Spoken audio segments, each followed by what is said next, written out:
High everyone, welcome back to my channel. আশা করি তোমরা সবাই ভালো আছো।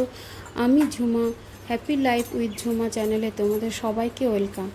আর যদি আমার চ্যানেলটিতে নতুন তো অবশ্যই সাবস্ক্রাইব করে দিও। আর যদি তা করে রেখেছো তাহলে তোমাদের সবাইকে অসংখ্য ধন্যবাদ। যারা যারা করেছো তাদেরকেও অসংখ্য ধন্যবাদ। আর যারা যারা করনি তারাও অবশ্য করে দিও। আর দেখার জন্য তাদেরকেও অসংখ্য ধন্যবাদ।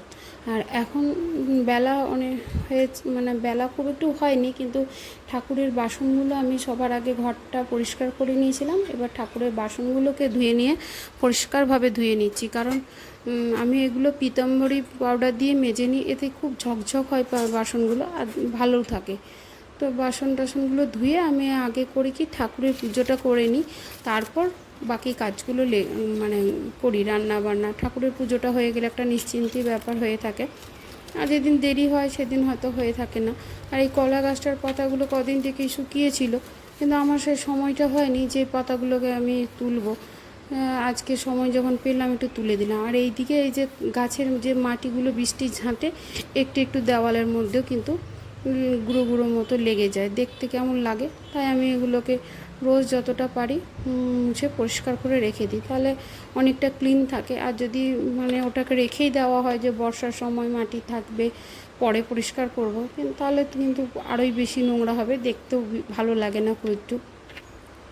ওই জন্য আমি চেষ্টা করি সব সময় পরিষ্কার করে রাখার। আর এই জায়গাটা আমার তুলসী গাছ থাকে, তো তাই তুলসীর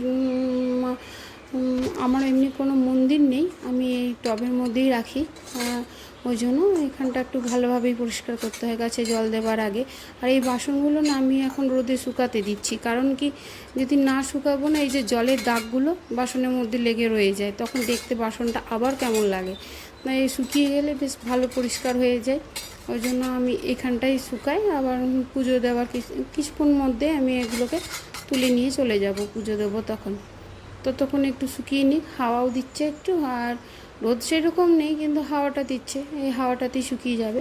আর আমি এখন এলাম এই বেসিনটা পরিষ্কার করতে। বেসিনটা যেহেতু আমার রাস্তার ধারের মধ্যেই, আর তার মধ্যে এই যে বাসনগুলো পরিষ্কার করলাম একটু নোংরা হয়ে গেছে। আর আমাদের বাড়িতে একটা বাবা ছেলের, ওদের দুজনেরই একটা, মানে আমার ছেলে বা আমার হাজব্যান্ডের কথা বলছি, ওদের দুজন খুব মানে নোংরা জিনিসটাকে খুব মানে নোংরাটাকে সবাই অপছন্দ করে, কিন্তু ওদের মানে একটু বেশি পরিষ্কার থাকলে ওদের খুব খুঁতখাত, মানে তাহলে ওরা দাঁড়িয়ে থাকবে, বলবে পরিষ্কার করো, তা তারপরে আমরা হাত মুখ ধোবো। মানে ওই জন্য আমি ওকে সবসময় কী হয়, সবসময় আমাকে এই বেসিনগুলো অন্তত পরিষ্কার রাখতে হয়।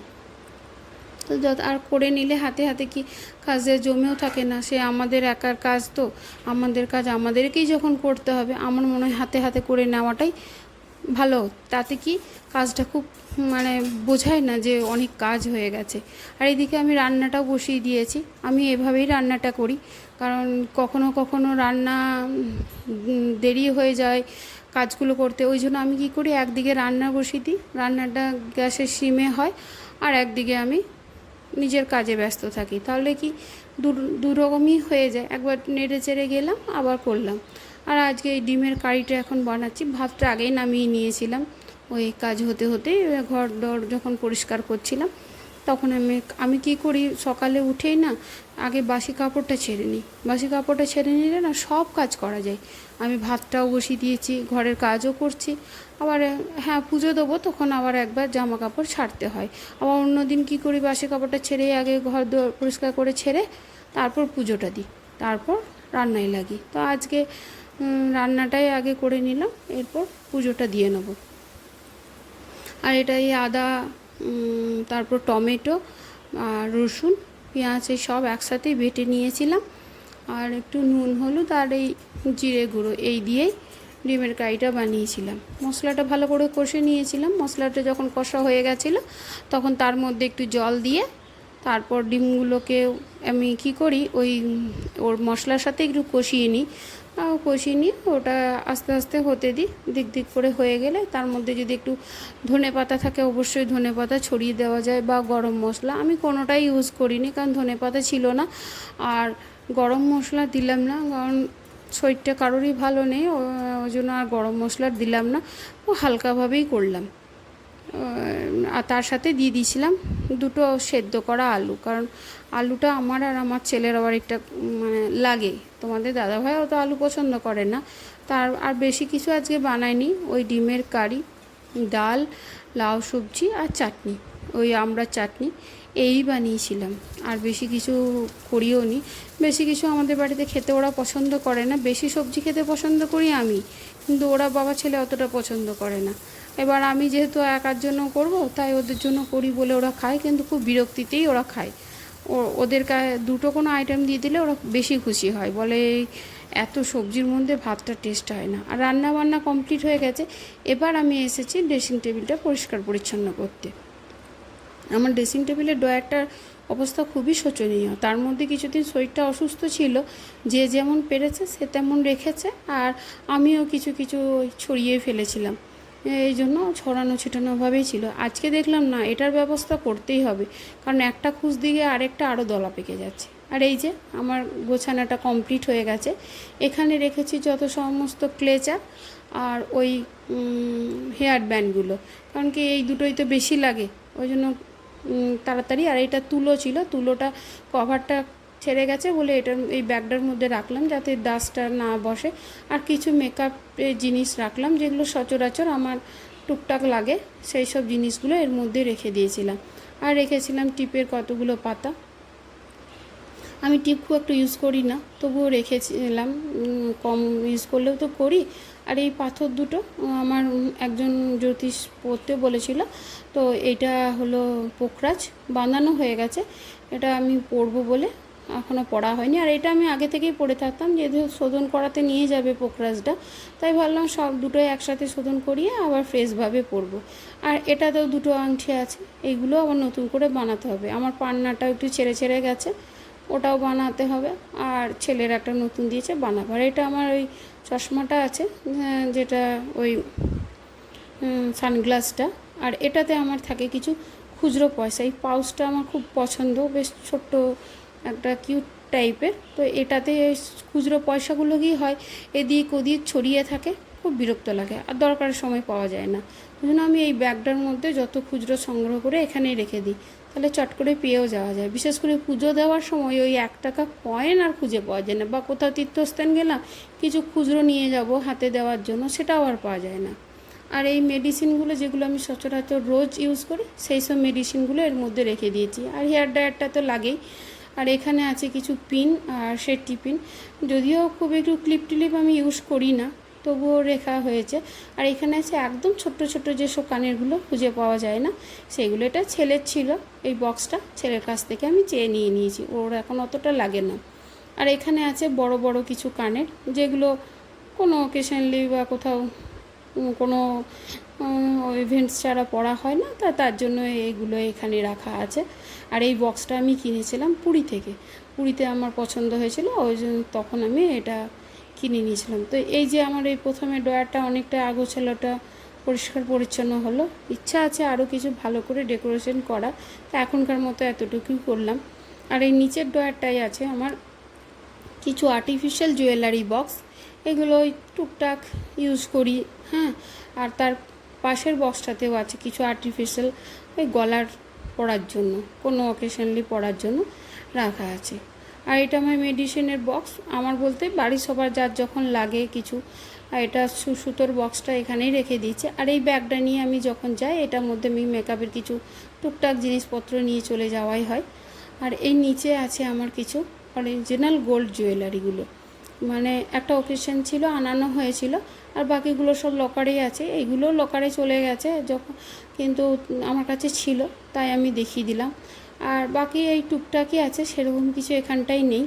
আর এই ড্রয়ারের পেছন দিকটায়, ড্রেসিং টেবিলের কাছের পেছন দিকটায় থাকে আরও বেশি মানে আমার সাজার জিনিসগুলো, যেগুলো খুব একটু লাগে না, কখনো কখনো লাগে সেইগুলোই। আর এইগুলোতেও কিছু রেগুলার বিশেষ সাইড ড্রয়ারগুলো তো থাকে, আর ওপরে থাকে বেশিরভাগ ওই বডি স্প্রে, সানস্ক্রিন, এই ধরনের জিনিসগুলো ওপরটাই থাকে।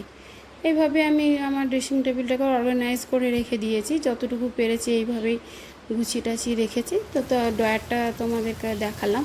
আর রাতে করেছিলাম আমি, এখন রাতের ডিনারে চলে এসেছি, ডিনার বানাতে। তো করেছিলাম ওই যে কালো চানাগুলো ভিজিয়ে রেখেছিলাম, সেটাকে সেদ্ধ করেছি, সেই কালো চানা, আলু আর ছোট্ট ছোট্ট করে সয়াবিন কেটে তার মধ্যে নুন, হলুদ, একটু জিরে গুঁড়ো আর আদা কুচো কুচো করে কেটে, কটা কাঁচা লঙ্কা, এগুলো দিয়ে আমি ভালো করে এগুলো কষিয়ে নিয়েছি। একটু ম্যাশ করে নিলাম, কেন কি তাহলে কি জিনিসটা গ্রেভিটা একটু ভালো হবে, রুটি দিয়ে খাবে তো, ওই জন্য আমি একটু ম্যাশ করে নিয়েছি। আর এর মধ্যে দিয়েছিলাম একটুখানি টমেটোর সস আর ওই কাস্তুরি মেথি না দিয়ে ধনে পাতাও দেওয়া যায়, তো আমার কাছে ধনে পাতাটা অ্যাভেলেবেল ছিল না, কাস্তুরি মেথিটা ছিল, ওই জন্য আমি কাস্তুরি মেথিটাই দিয়েছিলাম। আর এখন একটু জল দিয়ে আরেকবার ভালো করে ফুটতে দিয়ে দেবো ঢাকা দিয়ে। এটা হোক, ততক্ষণে আমি বরং অন্য কাজগুলো করে নিই, কারণ ওই যে বললাম রান্নার কাছে দাঁড়িয়ে দাঁড়িয়ে রান্না করাটা আমার কাছে খুব একটু বিরক্তিকর কাজ, তাই আমি ওই একদিকে রান্না করতে দিই, বাকি আমি অন্য কাজগুলো করি। আর এখানে করছি আমি আমার যে বাসনগুলো জমেছিল সেগুলো ধুয়ে নিচ্ছি। আমি বাসন বেশি জমিয়ে রাখতে পছন্দ করি না, কারণ সকালে আমার কোনো হেল্পিং হ্যান্ড নেই বলে আমাকেই ধুতে হয়। ওই সকালবেলায় ওই বাসন নিয়ে বসে থাকাটা আমার কাছে কিন্তু খুব বিরক্তিকর, তাই আমি রাত্রেবেলায় যতই বাসন হোক আমি ধুয়ে নিই, যদি খুব অসুবিধা না থাকে। একটু তাড়াও করছিলাম, কারণ এই যে ওপরে আমার বান্ধবীরা সবাই ছাদে বসে আছে, আমাকে সবাই কল করে দিয়েছে যে চলে আয়। তো আমরা এই 9:30 থেকে 10:30 পর্যন্ত 1 ঘন্টা মানে একটু গল্প করি। তোমাদের দাদাভাই কী বলে জানো, বলে অক্সিজেন নিতে গেছিলে বান্ধবীদের কাছে গল্প করে। আসলে তা না, আমরা না বাইরে কারো কাছে বাইরের কোনো কথা নিয়ে আলোচনা করি না, একে অপরে নিজেদের কথা নিয়ে আলোচনা করি, ছেলে মেয়েদের নিজেদের সুখ দুঃখের কথা, এইসব। কারণ বাইরের কথা নিয়ে নিজেদের এনার্জি নষ্ট করা কোনো মানে হয় না। সেই টাইমে নিজেদের এনার্জিগুলো, নিজেদের কথা বলে নিজেদের সমস্যাগুলো সমাধান করার চেষ্টা করি, নিজেরা একে অপরের সাথ দিই, কারোর মন খারাপ তো তাকে একটু বুঝালাম, এই করে আমরা কিন্তু একে অপরের সাথে দিই। কারণ এই টাইমটায় ছেলে পড়ে, আর তোমাদের দাদাভাই 10:30টার আগে বাড়ি ঢোকে না, তো আমি দেখি তাহলে আমি কী বা করবা, ওদের সঙ্গে একটু গল্প করে আসি, আর একটু সময় এইটাই আমার নিজের জন্য একটু আমি সময় ব্যয় করি, তাই ওদের সঙ্গে একটু গল্প করে আসি, সবাই মিলে একসাথে গল্প করে মনটা ফ্রেশ হয়ে যায়। তারপর 10:30টায় এসে আমরা যে যার বাড়ি ঢুকে খাবার দিই, কারণ ওই ছাদে থাকি তো, বাড়ির মধ্যেই রইলাম, সবাই মিলে একটু গল্প করলাম। আর ভিডিওটি যদি ভালো লেগে থাকে অবশ্যই লাইক করো আর কমেন্ট করে জানিও যে আমার ভিডিওটি দেখতে তোমাদের কেমন লাগলো। আর অবশ্যই সাবস্ক্রাইবও করে দিও, আর তোমাদের ফ্যামিলি মেম্বারদের কাছে এই ভিডিওটি শেয়ার করে আমার উপকারটা করো, মানে তোমাদের এই বন্ধুটি উপকার করো, এটাই আমি রিকোয়েস্ট করলাম তোমাদের কাছে। আর এইদিকে দেখো আমার চানাটা হয়েও গেছে, তো মোটামুটি, আর রুটিটা আগেই বানিয়ে নিয়েছিলাম, তাহলে একটা নিশ্চিন্তে হয়ে গেল, খাবারটা হয়ে গেছে, এসে দিয়ে দিতে পারবো। আর এটাকে আমি এখন কি করব, একটু ঢেকে রেখে দেবো কিছুক্ষণের জন্য। আর এখানে লাস্টে দিয়েছি একটু ওই ভাজা জিরের গুঁড়োটা, এটাতে একটা ফ্লেভারটাও ভালো আসে, টেস্টটাও হয়। আর এইদিকে এখন কিছুক্ষণের জন্য ঢেকে রেখে দিলাম যাতে একটু নরম থাকে। আর এই গ্যাস ওভেনটা আমি মুছে নিয়েছি, আমি যতবারই রান্না করি আমি রান্নাঘরটা ক্লিন করেই মুছে নিই, কারণ এতে কি তেল পোকাগুলো হয় না, আর রান্নাঘরটা বেশ ক্লিন ঝকঝকে থাকে। তারপর মধ্যে আমার আবার এটা ওপেন কিচেনে আমাকে সবসময় একটু ক্লিন করে রাখতে হয়, নাহলে বাড়িতে লোকজন এলে খুব অস্বস্তি ফিল হয়, আর আমারও কিচেনটা যদি একটু অগোছালো থাকে আমার ভালো লাগে না, তাই আমি পরিষ্কার করেই রাখি সবসময় যতবারই রান্না করি। 2বার তো করি, আর সন্ধ্যেবেলায় যদি টিফিন করি তাও আমি মুছে রাখি, ফেলে আমি রাখতে পারি না। আমার মা বলে বড় খুঁতখুঁতে, কিন্তু আমার এটাই ভালো লাগে। তো আজকে আর ভিডিওটা বেশি বড় করলাম না, দেখা হবে তোমাদের সঙ্গে নেক্সট একটি ব্লগে।